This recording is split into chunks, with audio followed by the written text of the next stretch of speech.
പ്രിയപ്പെട്ടവരെ, England ഇംഗ്ലീഷുകാരുടേതുപോലെ, France ഫ്രഞ്ചുകാരുടേതുപോലെ, ഫലസ്തീൻ അറബികളുടേതാണ് എന്ന് പറഞ്ഞത് ബഹുമാന്യനായിട്ടുള്ള മഹാത്മാഗാന്ധിയാണ്. അന്താരാഷ്ട്ര സമൂഹത്തിന്റെ പ്രതിഷേധങ്ങൾക്കിടയിലും ഇസ്രയേലിലെ നെതന്യാഹു ഭരണകൂടം അധിനിവേശ ഭൂമിയിൽ ഫലസ്തീൻ ജനതയ്ക്ക് നേരെ നരനായാട്ട് നടത്തിക്കൊണ്ടിരിക്കുകയാണ്. 5 ദിവസത്തിനിടെ ഗസയിലടക്കം അവർ നടത്തിയ വ്യോമാക്രമണത്തിൽ മാത്രം 100-ലധികം ഫലസ്തീനികളാണ് കൊല്ലപ്പെട്ടത്. അതിൽ 3-1 കുട്ടികളാണ്. ആയിരക്കണക്കിന് ആളുകൾക്കാണ് ഗുരുതരമായി പരിക്കേറ്റിയിരിക്കുന്നത്. 10,000-ങ്ങൾ അവരുടെ വീട് വിട്ട് താൽക്കാലിക അഭയാർത്ഥി കേന്ദ്രങ്ങളിലേക്ക് ഒഴുകിക്കൊണ്ടിരിക്കുന്നു. കാലങ്ങളായി കടുത്ത ഉപരോധത്തിന്റെ പിടിയിലുള്ള ഒരു ദേശത്താണ് സർവ അന്താരാഷ്ട്ര നിയമങ്ങളും വെല്ലുവിളിച്ചുള്ള ക്രൂരമായ ആക്രമണം ഇസ്രയേൽ നടത്തിക്കൊണ്ടിരിക്കുന്നത്. വംശീയ ആക്രമണത്തിന്റെയും അധിനിവേശത്തിന്റെയും നിത്യ ഇരകളായ ഫലസ്തീൻ ജനത 2006, 2009, 2014 തുടങ്ങിയ വർഷങ്ങളിൽ അനുഭവിച്ച വൻ ദുരന്തം തുടർന്നും അനുഭവിക്കുന്ന തരത്തിലേക്കാണ് കാര്യങ്ങൾ നീങ്ങിക്കൊണ്ടിരിക്കുന്നത്. വിമോചനത്തിനായുള്ള ഫലസ്തീൻ ജനതയുടെ പോരാട്ടം ലോക മനസാക്ഷിയുടെ കണ്ണീരും നൊമ്പരവുമായി ഇനിയും അവശേഷിച്ചേക്കാം. സയനിസത്തിന്റെ അധിനിവേശ വംശീയ രാഷ്ട്രീയത്തിനെതിരെ ശക്തമായ പ്രതിരോധം തീർത്ത ആ കുഞ്ഞു മുനമ്പിനെ ഒരിക്കൽ കൂടി രക്തക്കളമാക്കാനുള്ള സൈന്യത്തിന്റെ പടയോട്ടം നിർബാധം തുടരുമ്പോഴും അന്താരാഷ്ട്ര മാധ്യമങ്ങളും സോഷ്യൽ മീഡിയയും ഫലസ്തീനികളെ പൈശാചികവൽക്കരിക്കാനുള്ള തന്ത്രങ്ങൾ മെനഞ്ഞുകൊണ്ടിരിക്കുകയാണ്. ഫലസ്തീനികളുടെ ദുർബല പ്രതിരോധത്തെ പോലും വലിയ ആക്രമണ പരമ്പരയായി ചിത്രീകരിക്കുകയാണ് ചില മാധ്യമങ്ങൾ. അത്യാധുനിക യുദ്ധ സാമഗ്രികൾ ഉപയോഗിച്ച് ഇസ്രയേൽ ചെയ്തു കൂട്ടുന്ന ഏകപക്ഷീയമായ നടപടികൾക്ക് നേരെ മൗനം അവലംബിക്കുകയും ചെയ്യുന്നു. ഇസ്രയേൽ ആക്രമണം അടിസ്ഥാനപരമായി അധിനിവേശത്തിന്റെയും വംശീയതയുടെയും പ്രശ്നമായി കാണാനുള്ള ചരിത്ര പാഠത്തെ തമസ്കരിക്കുകയാണ് ചില മാധ്യമങ്ങൾ ചെയ്യുന്നത്. പശ്ചിമേഷ്യയിൽ ഇപ്പോഴുണ്ടായിട്ടുള്ള പുതിയ സംഭവ വികാസങ്ങളുടെ കാര്യകാരണങ്ങളെ വിലയിരുത്തുകയാണ് സ്ട്രൈക്കിംഗ് പോയിന്റ്. ഏവർക്കും സ്ട്രൈക്കിംഗ് പോയിന്റിന്റെ പുതിയൊരു എപ്പിസോഡിലേക്ക് ഹൃദ്യമായ സ്വാഗതം.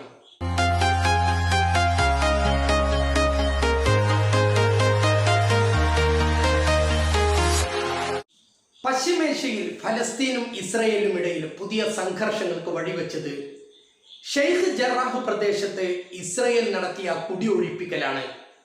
അധിനിവേശത്തിലൂടെയും വംശഹത്യയിലൂടെയും ഫലസ്തീനെ കാർന്നു തിന്നാൻ ശ്രമിക്കുന്ന ഇസ്രയേലിന്റെ കൽപ്പിത ലക്ഷ്യത്തിന്റെ ഭാഗമായാണ് മസ്ജിദുൽ അക്സയിൽ നിന്ന് 1 കിലോമീറ്റർ മാത്രം അകലെയുള്ള ഷെയ്ഖ് ജറാഹ് പ്രദേശത്ത് ആക്രമണം അഴിച്ചുവിട്ടത്. നിലവിൽ കിഴക്കൻ ജെറുസലേമിലെ ഫലസ്തീൻ പ്രവിശ്യയായ ഷെയ്ഖ് ജറാഹിലെ 7 വീടുകളിൽ നിന്ന് 17 കുട്ടികളടക്കം 58 പേരെ പുറത്താക്കാനുള്ള നടപടികളാണ് ആരംഭിച്ചത്. ആക്രമണ പരമ്പരയ്ക്ക് തുടക്കം കുറിച്ച കുടിയൊഴിപ്പിക്കൽ ഇവിടം കൊണ്ടും തീരില്ല എന്നത് തീർച്ചയാണ്. തീർത്തും ഏകപക്ഷീയമായ ഇസ്രയേലി നിയമമാണ് 7 വർഷത്തിനു ശേഷമുള്ള ഈ സംഘർഷത്തിന് തുടക്കം കുറിച്ചത്. ജെറുസലേമിലെ തങ്ങളുടെ ഭൂമി ജൂതർക്ക് തിരിച്ചുപിടിക്കാൻ അവകാശം നൽകുന്നതാണ് ഈ നിയമം. 1948 മുമ്പ് ഭൂമിയുടെ കൈവശാവകാശം തങ്ങളുടെ കുടുംബത്തിനുണ്ടായിരുന്നുവെന്ന രേഖ മതി ഭൂമി തിരിച്ചുപിടിക്കാൻ. എന്നാൽ 1948 സംഘർഷത്തിൽ ഭൂമി നഷ്ടപ്പെട്ട അറബ് വംശജർക്ക് ഈ അവകാശം ഇല്ലതാനും. തികച്ചും വിവേചനത്തിൽ അധിഷ്ഠിതമായ നിയമത്തിന്റെ പേരിലാണ് ഇന്നും ജൂതന്മാർ ഫലസ്തീനിൽ അധിനിവേശം നടത്തിക്കൊണ്ടിരിക്കുന്നത്.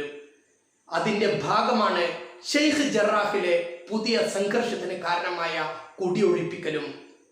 കിഴക്കൻ ജെറുസലേമിലെ മസ്ജിദുൽ അക്സ വിശുദ്ധ റമദാനിലെ പുണ്യദിനങ്ങളിൽ പോലും സംഘർഷഭരിതമായ അന്തരീക്ഷത്തിലായിരുന്നു.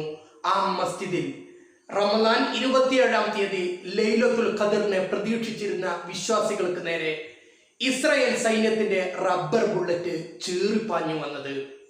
ഇസ്രായേലിലെ കുടിയൊഴിപ്പിക്കലിനെതിരെ വെള്ളിയാഴ്ച പ്രാർത്ഥനയ്ക്ക് ശേഷം വിശ്വാസികളുടെ പ്രതിഷേധ പ്രകടനം നടന്നു. ഫലസ്തീനികളെ കുടിയൊഴിപ്പിക്കാൻ നേതൃത്വം കൊടുക്കുന്ന ഇസ്രയേലി സേനയ്ക്കെതിരെ പ്രകടനക്കാർ കല്ലുകളും കുപ്പികളും വലിച്ചെറിഞ്ഞു.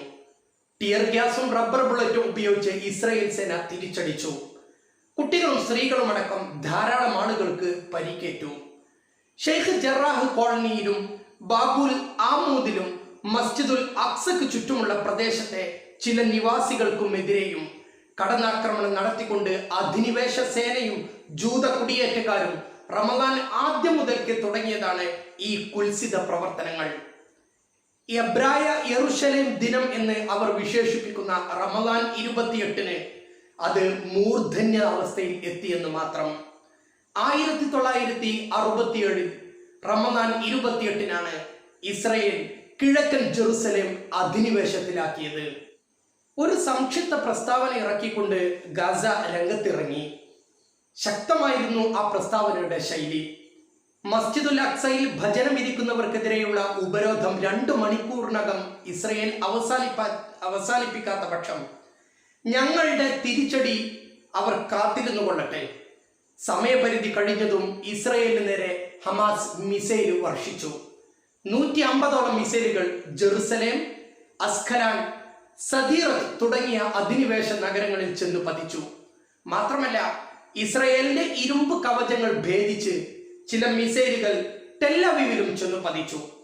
ഇസ്രായേലിന്റെ സുഭദ്ര രക്ഷാ കവചമെന്ന് മുമ്പ് അറബികൾ തെറ്റിദ്ധരിച്ച ബാർലേവ് ലൈനിന്റെ അതേ ദയനീയ സ്ഥിതിയാണ് ഇരുമ്പ് കവചങ്ങൾക്കും ഉണ്ടായത്. സാദാത്തിന്റെ കാലത്ത് ഈജിപ്ഷ്യൻ സേന ബാർലേവ് ലൈൻ മുറിച്ചു കടന്നതുപോലെ ഖസാം മിസൈലുകൾ ഇരുമ്പ് കവചം ഭേദിച്ചു.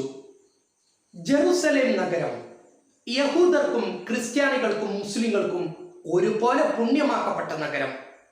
ഈജിപ്തിൽ നിന്ന് മൂസാ നബിയും വിശ്വസ്തരായിട്ടുള്ള അനുയായികളും മരുഭൂമിയിലൂടെ എത്തിയത് അവരുടെ വാഗ്ദത്ത ഭൂമിയായ ഫലസ്തീനിലായിരുന്നു. യേശു ക്രിസ്തുവിന്റെ ജനനവും ഈ പ്രദേശത്തായിരുന്നു. പ്രവാചകൻ മുഹമ്മദ് നബി സല്ലല്ലാഹു അലൈഹി വസല്ലമയുടെ ആകാശാരോഹണം അഥവാ ഇസ്രാ സംഭവിച്ചത് കിഴക്കൻ ജെറുസലേമിലെ മസ്ജിദുൽ അക്സയിലേക്കായിരുന്നു. അവിടെ നിന്നാണ് ദൈവസന്നിധിയിലേക്ക് യാത്ര ചെയ്തതും. ഇസ്ലാമിക ചരിത്രത്തിൽ മസ്ജിദുൽ അക്സക്ക് ഹറമുകളിൽ 3-ാം സ്ഥാനമാണുള്ളത്. പല പ്രവാചകന്മാരുടെയും ഖബറും ഇവിടെയാണ് സ്ഥിതി ചെയ്യുന്നത്. ബൈത്തുൽ മുഖദ്ദസിന്റെ ചുറ്റുഭാഗവും വളരെ പുണ്യമാക്കപ്പെട്ട സ്ഥലവുമാണ്. ഹറം അൽ ഷരീഫ് ജൂതന്മാർക്ക് ടെമ്പിൾ മൗണ്ട് ആണ്. AD 70 റോമൻ അധിനിവേശത്തിൽ തകർക്കപ്പെട്ടു എന്ന് വിശ്വസിക്കുന്ന ആരാധനാലയത്തിന്റെ പടിഞ്ഞാറൻ മതിൽ ജൂതവിശ്വാസികൾക്ക് വളരെ പുണ്യമുള്ളതാണ്.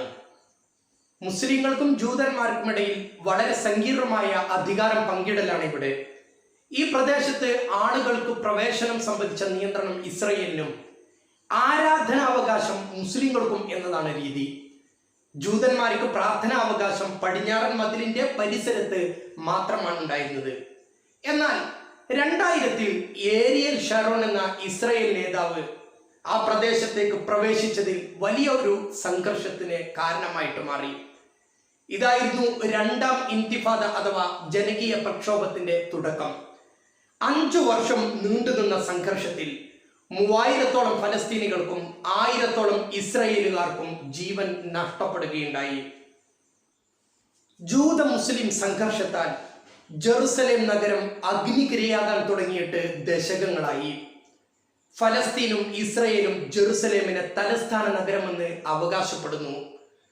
ജൂതരാഷ്ട്ര രൂപീകരണം നടന്ന 1949 മുതൽ പടിഞ്ഞാറൻ ജെറുസലേം ഇസ്രായേലിന്റെ നിയന്ത്രണത്തിലാണ്.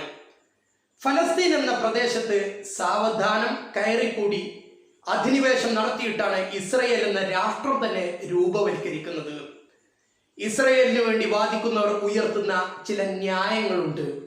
കേട്ടുകഴിഞ്ഞാൽ അതിലും സത്യമില്ലേ എന്ന് തോന്നിപ്പോകും. ചരിത്രത്തിൽ തുല്യതയില്ലാത്ത വിധം സ്വന്തം മണ്ണിൽ നിന്നും ആട്ടിപ്പായിപ്പിക്കപ്പെട്ടവരല്ലേ ജൂതന്മാരെന്ന്, ചരിത്രത്തിൽ തുല്യതയില്ലാത്ത വിധം കൂട്ടക്കുരുതിക്ക് വിധേയരായവരല്ലേ ജൂതന്മാർ എന്ന് ചിലർ ചോദിക്കുന്നുണ്ട്. സ്വന്തം മണ്ണിൽ കാലുറപ്പിക്കുവാനുള്ള അവകാശം അവർക്കില്ലേ എന്ന് ഇസ്രായേൽ പക്ഷക്കാർ വാദം ഉയർത്താറുണ്ട്.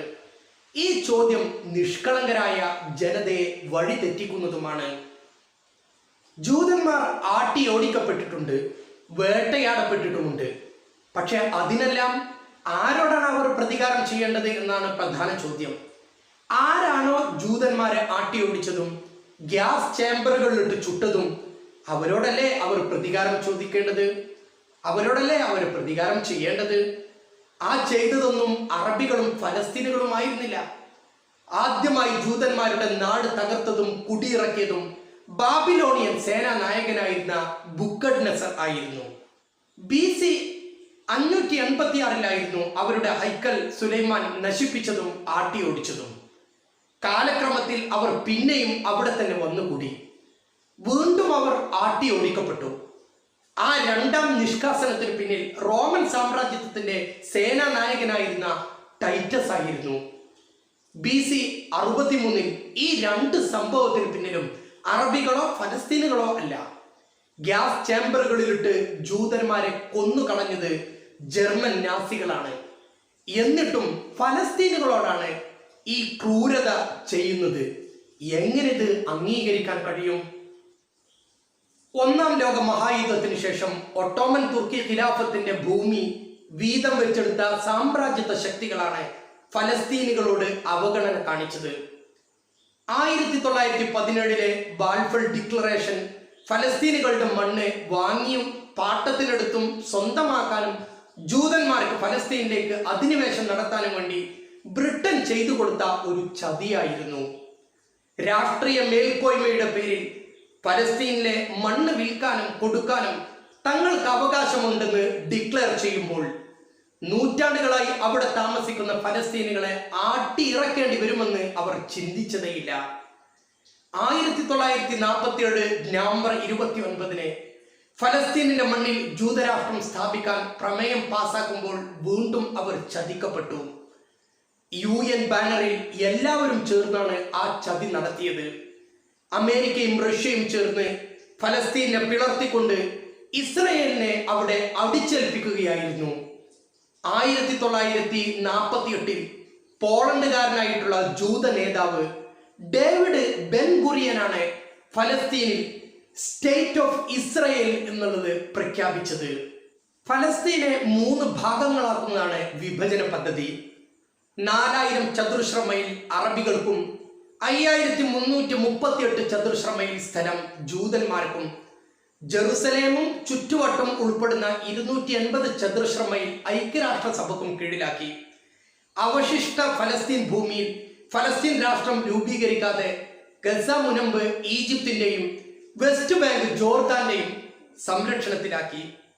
വിഭജനത്തിനെതിരെ പ്രതിഷേധം തുടർന്നുകൊണ്ടിരിക്കെ ഫലസ്തീൻ രാഷ്ട്ര രൂപീകരണം വിസ്മരിക്കപ്പെട്ടു. 1948 ഇസ്രയേലിന്റെ ഹിംസാത്മകമായ അധിനിവേശം കാരണം 7.5 ലക്ഷത്തോളം വരുന്ന ഫലസ്തീൻ ജനതയാണ് അഭയാർത്ഥികളായത്. പലായനം ചെയ്തവരിൽ ഷെയ്ഖ് ജറാഹിലെത്തിയവർക്ക് ജോർദാനാണ് പാർക്കാൻ ഇടം നൽകിയത്.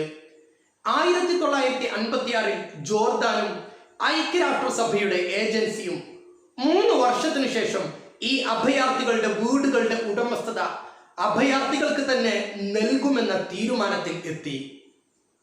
ആ തീരുമാനത്തിന്റെ അടിസ്ഥാനത്തിൽ 1959 ഇത് നിയമപരമായി ഫലസ്തീനുകളുടേതായിട്ട് മാറുകയും ചെയ്തു. 1967 ഇസ്രയേൽ അറബ് യുദ്ധം 6 ദിവസം നീണ്ടുനിന്നു. കിഴക്കൻ ജെറുസലേം ഫലസ്തീനിൽ നിന്നും പിടിച്ചടക്കിയതോടെ ഷെയ്ഖ് ജറാഹ് അടക്കമുള്ള ആ പ്രദേശത്തെ സ്വന്തം പേരിൽ രജിസ്റ്റർ ചെയ്തു. ഇസ്രയേലിന്റെ സൈനിക ശക്തി ലോകത്തിന് ബോധ്യമായ യുദ്ധമായിരുന്നു അത്. ഇസ്രയേലിന്റെ ഈ നീക്കത്തെ ലോകരാഷ്ട്രങ്ങൾ ശക്തമായിട്ട് എതിർത്തു. 1980 ഐക്യ ജെറുസലേമിനെ തങ്ങളുടെ തലസ്ഥാന നഗരിയാക്കുന്ന നിയമവുമായി ഇസ്രയേൽ രംഗത്ത് വന്നെങ്കിലും ഐക്യരാഷ്ട്രസഭ അത് അംഗീകരിച്ചില്ല. ഇസ്രയേൽ പാർലമെന്റായ കനീസത്ത് പാസാക്കിയ നിയമത്തിന് അമേരിക്ക പിന്തുണ നൽകി. 2017 ട്രംപ് ഭരണകൂടം ശക്തമായിട്ടുള്ള പിന്തുണ അറിയിച്ചു. അമേരിക്കയുടെ എംബസി അങ്ങോട്ട് മാറ്റുകയും ചെയ്തു. 1993 സെപ്റ്റംബർ 13 നടന്ന ഓസ്ലോ ഉടമ്പടി അനുസരിച്ച് ഇസ്രയേൽ ഫലസ്തീൻ രാഷ്ട്രങ്ങൾക്കിടയിൽ അതിരുകൾ വരക്കാൻ തീരുമാനിച്ചു. എന്നാൽ 5 വർഷത്തിനുള്ളിൽ തീരുമാനമാക്കാം എന്ന് പറഞ്ഞുകൊണ്ട് പിരിഞ്ഞു എന്നല്ലാതെ കാര്യമായി ഒന്നും തന്നെ നടന്നില്ല. ഓസ്ലോ ഉടമ്പടി അനുസരിച്ച് ഫലസ്തീനും ഇസ്രയേലിനും അതിരുകൾ വരച്ചു കൊടുക്കാൻ അന്താരാഷ്ട്ര സമൂഹം തയ്യാറാകണം. ആ അതിരുകൾ അന്താരാഷ്ട്ര നിയമങ്ങൾ കൊണ്ട് സംരക്ഷിക്കപ്പെടുകയും വേണം. അപ്പോൾ മാത്രമേ സ്വതന്ത്ര ഫലസ്തീൻ എന്ന ആശയം യാഥാർത്ഥ്യമാവുകയുള്ളൂ. പശ്ചിമേഷ്യയിലെ സംഘർഷത്തിന്റെ പരിഹാരമാർഗം സ്വതന്ത്രമായ ദ്വിരാഷ്ട്രവാദം തന്നെയാണ്. സ്വതന്ത്രമായ ഇസ്രയേലും ഫലസ്തീനും രൂപപ്പെട്ടു വന്നാൽ മാത്രമേ ഏത് നിമിഷവും പൊട്ടിത്തെറിക്കാൻ പാകത്തിൽ ഒരു അഗ്നിപർവ്വതം പോലെ മാറിയിരിക്കുന്ന 3 വിശ്വാസങ്ങളുടെ പുണ്യനഗരിയായ കിഴക്കൻ ജെറുസലേമിന് രക്ഷയുള്ളൂ.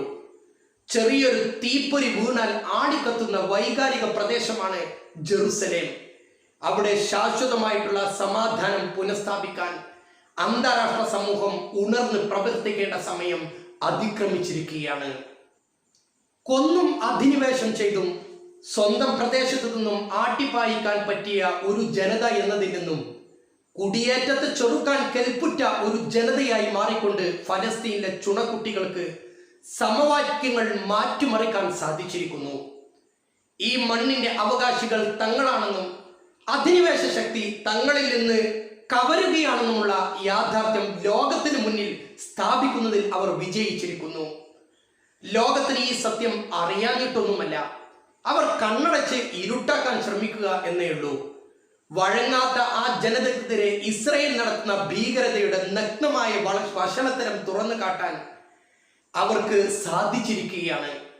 വടക്ക് ഹൈഫ തൊട്ട് തെക്ക് ഉസ്ദൂദ് വരെയും മധ്യ ടെല്ലവീവിലുമുള്ള ഓരോ പിടിച്ചുപറിക്കാരനോടും അവർ ഉറക്കെ പറയുകയാണ്, ഞങ്ങളുടെ ഈ ഭൂമി ഒരിക്കലും ഇസ്രായേൽ അധിനിവേശക്കാർക്ക് വിട്ടുതരാൻ പോകുന്നില്ല. നിങ്ങൾ യുദ്ധം തുടങ്ങുകയാണെങ്കിൽ നിങ്ങൾക്കെതിരെ വിജയം നാട്ടി ഞങ്ങളത് പൂർണ്ണമായിട്ട് വിജയത്തിലെത്തിക്കും.